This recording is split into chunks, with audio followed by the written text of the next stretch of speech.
kita masuk ke modul 1 tentang Junos Fundamental. Jadi kita kenalan dulu apa itu Junos OS. Jadi Junos OS itu adalah sistem operasi jaringan yang dikembangkan oleh Juniper Network. Kalau teman-teman pernah dengar router OS, itu adalah sistem operasi jaringan dari MikroTik. Nah, sedangkan Junos ini adalah sistem operasi yang dikembangkan oleh Juniper. Junos ini menyediakan infrastruktur yang aman dan kinerjanya tinggi, kemudian skalabilitasnya juga bagus, dan Junos ini juga dibangun di atas sistem operasi sumber terbuka atau open source, yaitu Linux FreeBSD. Setiap fungsi di dalam Junos OS itu dikelompokkan ke dalam proses yang berbeda ya, yang terpisah seperti di ilustrasi ini. Jadi ada protokol, manajemen, kemudian ada security, itu semuanya dipisah cara software processing. Jadi ketika ada satu service yang gagal atau error, itu tidak mempengaruhi service yang lain. Setiap service ini juga mempunyai alokasi memorinya masing-masing. Selanjutnya adalah karakteristik Junos OS. Yang pertama adalah single operating system. Juniper itu tidak hanya punya satu device atau satu jenis perangkat saja, tapi ada berbagai macam kategori. Misalnya ini ada security device, routers, kemudian switch. Perangkat-perangkat beda kategori ini semuanya sama-sama menggunakan Junos OS, itu yang dinamakan single operating system. Jadi apapun device-nya, operating system-nya Junos OS. Hal itu nanti akan memudahkan pengguna dalam mengelola monitoring dan melakukan perawatan atau maintain.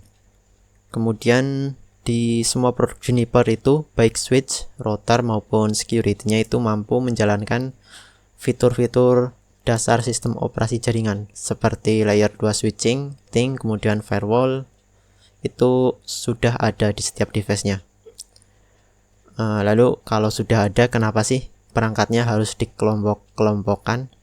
Tentunya untuk membedakan mana perangkat yang dioptimasi untuk meneruskan paket layer 2 atau switching, mana yang dioptimasi untuk menangani layer 3 atau proses routing, dan mana perangkat yang dioptimasi untuk menjaga keamanan jaringan. Jadi setiap perangkat-perangkat ini ada security, router, dan switch itu punya fitur dasar yang sama, tetapi setiap perangkat punya fitur spesifik yang berbeda sesuai role atau fungsinya masing-masing. Karakteristik berikutnya yaitu single software release. Jadi dalam pembaruannya atau update-nya, Juniper itu tidak membuat ulang sistem operasinya. Jadi dia selalu menggunakan sistem operasi yang sama, search kode yang sama. Hanya saja dia menambahkan fitur-fiturnya melalui upgrade versi ya. Dan penulisan nomor rilisnya itu formatnya seperti ini. Ada M.N, ZB, itu masing-masing itu adalah singkatan atau menggambarkan urutan rilis software Junos OS. Jadi MN itu menggambarkan atau mewakili version Junos OS itu sendiri. Kemudian M-nya itu adalah main release, N-nya adalah minor release, Z adalah release type, kemudian B itu build number. Contoh di bawah ini ada versi Junos 18.3 R14. Itu artinya software dengan kode release tersebut itu adalah release versi 18.3, release tipe R, yaitu kalau lihat di sini tipe R itu berarti release dengan perbaikan bug tetapi tanpa fitur baru. Nah, build-nya itu build ke-14. Ini ada beberapa kode release type, ada R untuk kode standar release pertama atau release revisi tanpa perubahan fitur. Jadi di sini ada perbaikan bug tetapi tanpa ada perubahan fitur atau penambahan fitur. Itu kalau untuk release revisi. Kemudian untuk Type X itu rilis untuk platform yang membutuhkan fitur khusus dan siklus update yang lebih sering.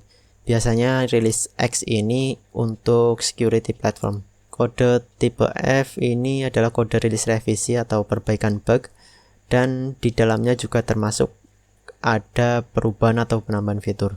Jadi kalau tipe R itu hanya ada revisi atau perbaikan bug, tapi tanpa ada perubahan fitur. Kalau rilis F itu ada perubahan fitur atau penambahan fitur. Sisanya bisa lihat sendiri di sini. Ada uji coba atau tipe B. Tipe E itu untuk keperluan internal dan eksperimen. Kemudian tipe S itu service release. Nah, di sini perbedaan lebih detailnya tentang rilis R dan rilis F.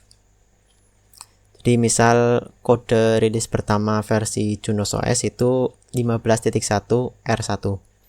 Itu rilis pertamanya. Kemudian kita temukan bug di situ. Kemudian Juniper memperbaiki bug tersebut. Nah, rilis berikutnya yang sudah ada perbaikan bug tersebut itu kodenya pakai R, yaitu 15.1 R2. Kemudian selain perbaikan bug itu ada juga penambahan fitur misalnya. Nah, versi berikutnya yang ada perbaikan bug dan juga penambahan fitur itu pakai kode F, yaitu 15.1 F2. Demikian seterusnya seperti itu. Jadi kalau ada penambahan fitur itu pasti kodenya F. Kalau hanya perbaikan bug kodenya R.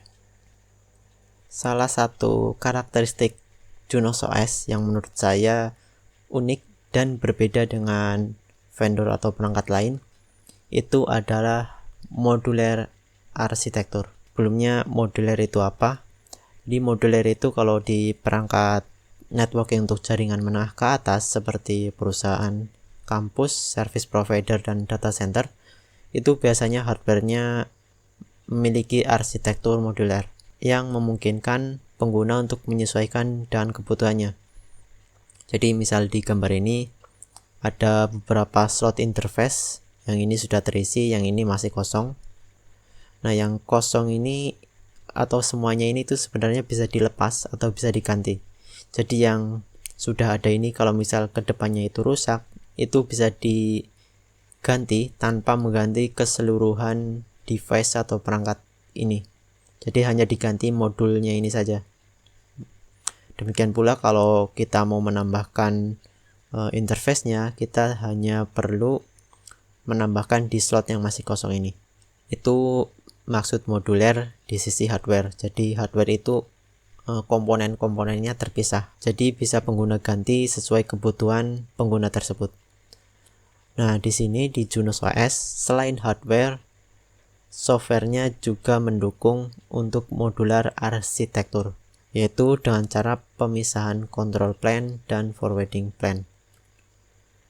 Jadi di Junos OS ini bagian yang mengontrol routing dan switching protokol atau biasa disebut control plane itu terpisah, dan bagian yang meneruskan paket dan frame atau forwarding plane. Control plane itu berjalan pada bagian yang disebut routing engine, kemudian forwarding plane itu berjalan di paket forwarding engine atau PFE. Perlu dicatat, pemisahan routing engine dan paket forwarding engine ini bukanlah SDN. Kenapa? Karena kalau SDN itu kan forwarding plane dan control plane-nya itu terpisah secara perangkat. Jadi ada dua perangkat, satu untuk control plane, satu lagi untuk forwarding plane. Nah, di Junos OS ini perangkatnya itu tetap satu, hanya saja bagian hardware-nya yang terpisah. Jadi setiap routing engine dan forwarding engine itu punya alokasi CPU dan memori yang berbeda dan terpisah. Di routing engine ini ada routing table, kemudian dari routing table itu akan dibuat lagi yang namanya forwarding table. Nah, forwarding table ini yang nanti akan diteruskan dari routing engine ke forwarding engine. Jadi nanti forwarding engine juga punya forwarding table. Nah, nanti ketika ada paket yang lewat, forwarding engine ini tidak perlu menghubungi routing engine lagi. Dia hanya perlu mencocokkan data yang ada pada paket tersebut dengan forwarding table. Kalau cocok ya diteruskan, kalau tidak ada yang cocok, paket tersebut akan dibuang. Routing engine ini itu diibaratkan sebagai otak. Jadi dia bertanggung jawab untuk menangani protokol update dan sistem manajemen. Contoh dari protokol update itu seperti pembaruan routing table. Kalau routingnya pakai dinamis seperti OSPF, RIP, itu kan perlu pembaruan routing table ya secara otomatis. Itu yang menangani proses tersebut itu routing engine. Kemudian routing engine juga berfungsi untuk memperbarui atau membuat forwarding table berdasarkan routing table tadi. Itu contoh protokol update. Nah, untuk yang sistem manajemen itu hal-hal yang kaitannya nanti dengan konfigurasi, remote access, dan monitoring. Pemisahan routing engine ini memungkinkan Junos OS memiliki fitur high availability. Kita bisa menambahkan lebih dari satu routing engine di satu perangkat. Hal ini nanti akan memungkinkan kita menjalankan fitur yang namanya seperti Graceful Routing Engine Switchover, kemudian non-stop active routing, dan Unified in-service software upgrade. Kalau yang Grace dan NSR ini dia akan bekerja, misal ada lebih dari satu, misal saya sebut 2 ya. Jadi ketika ada 2 routing engine, yang satu itu down atau gagal atau error karena apapun itu alasannya, itu masih ada satu routing engine yang bisa berfungsi atau yang bisa bekerja. Dan itu di satu perangkat. Jadi satu perangkat itu bisa punya beberapa routing engine. Sedangkan kalau Unified in-service software upgrade itu adalah proses upgrade software tanpa mengganggu atau membuat jaringan itu down. Itu ya karena tadi routing engine-nya bisa lebih dari satu. Selanjutnya paket forwarding engine atau disingkat PFE. PFE ini berfungsi selayaknya otot. Jadi dia menjalankan perintah otak ya. Kalau di kasus kita kali ini, Junos, PFE ini tanggung jawabnya untuk meneruskan paket atau frame berdasarkan data forwarding table yang tersinkronisasi dengan forwarding table di routing engine. Jadi sesuai yang tadi saya katakan, yang membuat forwarding table itu routing engine. Kemudian routing engine itu meneruskannya melalui internal link ke forwarding engine atau paket forwarding engine. Nanti PFE itu menggunakan forwarding table itu. Misalkan ada paket masuk dari in interface atau ingress, paket tersebut nanti akan dicocokkan layer 2 headernya atau layer 3 headernya dengan forwarding table. Kalau headernya cocok, ada yang cocok dengan forwarding table, maka paket tersebut akan diteruskan melalui out interface atau egress. Di ingress keluarnya ke egress. Kalau seandainya paket yang masuk itu tidak ada yang sesuai dengan forwarding table, maka paket tersebut akan di drop atau dibuang. Selain itu, PFE juga menangani policers, kemudian stateless firewall, dan class of service. Untuk meningkatkan kinerjanya, PFE juga menggunakan ASIC. Oke, jadi saya rangkum beberapa kelebihan dari modular arsitektur Junos OS. Di antaranya itu peningkatan stabilitas dan performa control plane dan forwarding plane. Arsitektur modular Junos OS ini memungkinkan untuk perangkat melakukan reboot secara terpisah antara routing engine dan paket forwarding engine. Jadi ini juga yang salah satu mempengaruhi tadi fitur di routing engine yang namanya Unified in-service software upgrade. Jadi misal routing engine-nya down atau di reboot akibat software upgrade, itu paket forwarding engine-nya tetap berjalan karena keduanya terpisah secara hardware. Selanjutnya, forwarding plane ini tidak perlu berkomunikasi dengan control plane saat meneruskan traffic. Jadi dia hanya mencocokkan datanya dengan forwarding table, kalau tidak ada yang cocok ya dibuang. Kemudian keuntungan selanjutnya yaitu memudahkan troubleshooting, terutama ketika terjadi di hardware. Jadi misal ketika kita dapati error di hal-hal yang kaitannya dengan protokol, bisa kita pastikan bahwa yang rusak atau yang error itu ada di routing engine. Jadi kita tidak perlu menghentikan perangkat tersebut atau men-shutdown semua perangkat tersebut. Kita cukup ganti routing engine-nya dengan routing engine yang baru. Dan jaringan kita tetap berjalan selama paket forwarding engine tetap nyala atau standby. Kelebihan lainnya yaitu ketika ada error di satu modul atau proses itu tidak mempengaruhi proses lainnya seperti yang saya sebutkan tadi. Jadi kalau routing engine-nya error itu tidak mempengaruhi paket forwarding engine. Selanjutnya pemrosesan trafik pada Junos OS. Di Junos OS itu ada dua jenis trafik yaitu transit traffic dan exception traffic. Yang pertama itu transit traffic. Transit traffic ini adalah semua traffic yang masuk melalui ingress port atau port masuk ini kemudian diproses berdasarkan forwarding table, kemudian diteruskan ke tujuannya atau keluar melalui egress port. Transit traffic ini itu hanya diproses oleh forwarding plan atau PFE tanpa control plan atau routing engine. Jadi dia benar-benar bekerja sendiri tanpa berkomunikasi dengan routing engine. Untuk traffic unicast, pemrosesannya seperti normalnya, seperti yang saya sebutkan tadi, masuk kemudian dicocokkan dengan forwarding table dan paket itu dikeluarkan melalui egress port.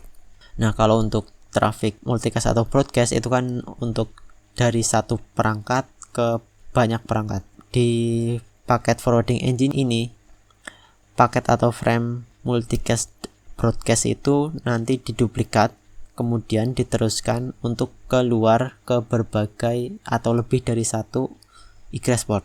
Nah, yang kedua itu adalah exception traffic. Exception traffic adalah traffic yang memerlukan penanganan khusus. Contohnya paket yang tujuannya adalah perangkat tersebut. Jadi kalau misalnya ada ping yang masuk, destination address-nya itu perangkat ini sendiri, itu nanti masuknya ke exception traffic. Contoh lain itu seperti broadcast dari protokol routing OSPF atau RIP ya yang dinamis, itu kan melakukan broadcast paket. Kemudian telnet SSH session, jadi kalau kita mengakses atau meremote perangkat kita, itu yang ngehandle atau yang menangani itu routing engine. Kemudian ping seperti yang saya sebutkan, trace route. Kemudian balasan untuk traffic yang berasal dari RI itu. Jadi misal kita ngeping dari perangkat kita ke Google, itu masuknya exception traffic. Paket-paket yang saya sebutkan tadi itu nanti diteruskan oleh PFE ke routing engine. Contoh lainnya yaitu paket yang terdapat field IP option. Itu juga nanti akan diproses oleh routing engine. Akan tetapi untuk traffic yang membutuhkan balasan SMP message, paket forwarding engine itu biasanya menangani pembuatan balasan SMP message tersebut. Jadi misal ketika destination-nya unreachable atau TTL-nya expired, itu kan perlu SMP message. Itu dibuat oleh PFE. Jadi bukan routing engine yang membuat message-nya. Selanjutnya itu ada protokol dan manajemen traffic. Ini sebenarnya masuk ke bagian exception traffic tadi, yaitu routing protokol, update, kemudian akses ke perangkat lewat telnet, SSH maupun web. Kemudian ada monitoring seperti SNMP, ada protokol-protokol lain seperti NTP, DHCP dan sebagainya. Yang mana traffic tersebut itu akan diproses oleh routing engine. Tetapi pembuatan SMP message jika ada itu akan tetap dilakukan oleh paket forwarding engine. Junos OS ini membatasi exception traffic yang melintas melalui internal link. Tujuannya untuk melindungi routing engine dari denial of service atau DOS attack. Di jam-jam padat atau congestion, Junos OS memberi prioritas untuk traffic yang menuju ke routing engine, baik itu dari lokal maupun traffic dari manajemen luar. Jadi misal saat trafiknya kita padat, kita tiba-tiba ingin atau ada urgensi untuk mengakses atau meremote perangkat kita dari jarak jauh, maka traffic kita itu traffic remote itu akan diprioritaskan meskipun dalam jam-jam padat. Nah, dua hal ini itu tidak bisa kita ubah konfigurasinya, jadi ini bawaan dari Junos OS. Selanjutnya masuk ke device Juniper ya. Kita mulai dari switching device. Ada EX series, ada QFX series, dan OCX series. EX series didesain untuk low density hingga high density jaringan enterprise dan data center. Kapasitas tertingginya mencapai 13,2 terabit per second dengan dukungan port interface-nya hingga 48 kali 40 gigabit Ethernet. Jadi ada 48 interface. Kemudian QFX series itu adalah switch yang menyediakan fitur kinerja tertingginya dari seri switchnya Juniper. Biasanya dipasang pada instalasi top of rack atau end of row. QFX series ini juga biasanya digunakan untuk arsitektur virtual caches, kemudian virtual caches fabric atau VCF, multi caches link aggregation group, dan Junos Fusion. Spesifikasi tertinggi dari QFX series ini mampu menyediakan 480-100 gigabit Ethernet atau sekitar 48 terabit per second traffic yang bisa dilewatkan. Kemudian OCX series itu adalah project open networking switch-nya Juniper yang sudah teroptimasi cloud. Selanjutnya routing device-nya Juniper itu ada MX series, PTX series, ACX series. MX series merupakan router yang digunakan untuk jaringan yang memerlukan performa tinggi. Kapasitasnya mencapai 38,4 terabit per second dan dioptimasi untuk menjalankan 100 gigabit Ethernet port. PTX series adalah router yang cocok digunakan untuk jaringan yang trafiknya besar seperti service provider, cloud data center, dan lain-lain. Kemampuannya itu mencapai 115 terabit per second dengan dukungan port 100 gigabit Ethernet dan 400 gigabit Ethernet. ACX series adalah versi fleksibel produk routingnya Juniper. Kemampuannya tertinggi itu mampu menampung atau mampu memproses trafik hingga 1 terabit per second dengan 20 port 100 gigabit Ethernet. Teman-teman bisa mengeklik link ini untuk melihat produk routernya Juniper. Selanjutnya ada juga security device. Security device-nya Juniper yang populer itu adalah SRX series. Seri tertingginya mampu menyediakan 2 terabit per second firewall throughput dengan fitur-fitur keamanan jaringan seperti next generation firewall, kemudian content security, instruction prevention system atau IPS, kemudian AppSecure dan Unified Threat Management atau UTM, dan lain-lain. Kemudian ada juga Juniper Virtual Switch, Router, dan Security. Jadi di era cloud seperti sekarang ini, dukungan terhadap kecepatan pembangunan atau rapid deployment serta skalabilitas jaringan sangatlah diperlukan. Karena itu, Juniper juga menyediakan produk virtual router, switch, dan security device untuk nantinya dijalankan di virtualization engine seperti VMware ESXi, NSX, dan KVM atau OpenStack. Untuk routernya, namanya itu adalah seri VMX. Untuk security device-nya itu adalah VSRX. Untuk switch-nya adalah VQFX. Selain itu ada juga produk microservice-nya Juniper yang bisa dijalankan di kontainer, yaitu CSRX. Ada juga produk SDN-nya Juniper seperti NFX series, Contrail, Northstar Controller, dan OneDL IP MPLS View, dan sebagainya. Nanti teman-teman bisa cek di link yang ini, deskripsi lengkap terkait produk SDN-nya Juniper. Itu dia modul 1 terkait Junos OS fundamental.